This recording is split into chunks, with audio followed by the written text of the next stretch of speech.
করেছেন। কাপ অবশ্য অবিবাহিতদের দিব, কিন্তু এই 3-4 গোলে কিন্তু হবে না। করি নাই তখন এই বিয়েদেররা কিন্তু অনেক গোলে ঠকছে। এখন তোমরা এই 3-4 মানে এই কাপটা আসলে যে কাপের যে মূল্য সেই মূল্যটা তোমরা রাখতে পারতেছো না, ইজ্জত ক্ষুণ্ণ হচ্ছে। যাই হোক, তারপরে দিচ্ছ সেই হিসেবে তোমাদের আজকে কাপটা আমার মেজো ভাই সে বুরহানুদ্দিন তোমাদের হাতে তুলে দেবে। এই বলে আমার সংক্ষিপ্ত শেষ করছি।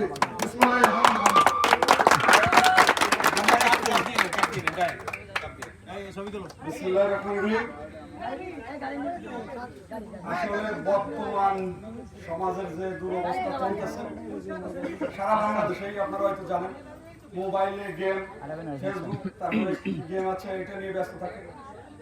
মূলত এর ধারাবাহিকতা এর থেকে কিভাবে বেরোয় আসা যায়, আমাদের তরুণ সমাজ, যুব সমাজ, আমাদের হরিদাস এদের দিকে তাকিয়ে আমাদের ছোট ভাই হাসি, বিপ্লব আর কন্টিনিউ যারা, আসলে এদের নাম আমি সবার বলতে পারবো না, আসলে কার নাম কি, তো ওদের সাথে পরামর্শ করে আমরা চিন্তা ভাবনা করলাম আসলে বিকেলটা আমরা মাঠে কাটাই। মাঠে খেলার বিশেষ শ্রম দিক, অন্তত মোবাইল নেটওয়ার্ক, আপনার গেম, ফ্রি ফায়ার যেগুলো আছে এর থেকে বিরত থেকে আমরা 1 ঘন্টা মাঠে ব্যয় করি, যাতে আমাদের শারীরিক চর্চা, মন মানসিকতা সব দিকেই ঠিক থাকে। যার ধারাবাহিকতায় হাসিব এবং ইনসানের উদ্যোগে বিবাহিত বনাম অবিবাহিত একটা জার্সি নাম, আমরা একটা সুন্দর ম্যাচ আজকে আসলে এই উদ্যোগের মাধ্যমে আজকে আমরা সুন্দর একটা ম্যাচ পাইছি।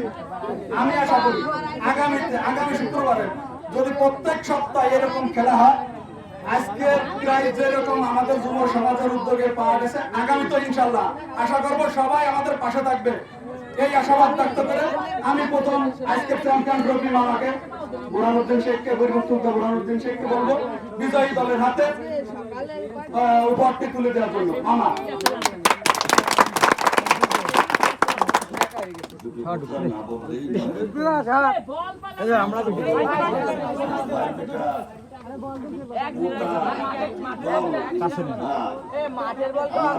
বিবাহিত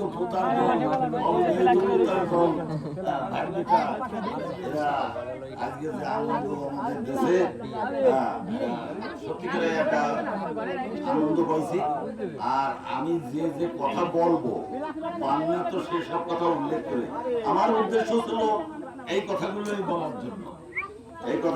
বলার জন্য, আমার উদ্দেশ্য ছিল এদেশে আগে যে সমস্ত সাংস্কৃতিক ইয়ে ছিল, আমরা যখন কিশোর, যুবক, মধ্যবয়সী, এখন তো অনেক বয়স হয়ে গেছে, তবুও মনটা সেখানে পড়ে আছে।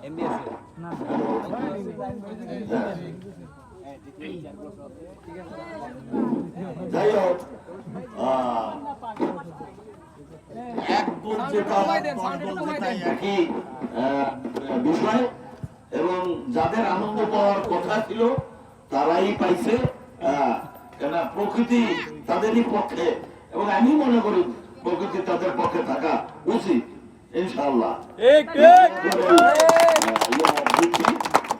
অধিনায়ক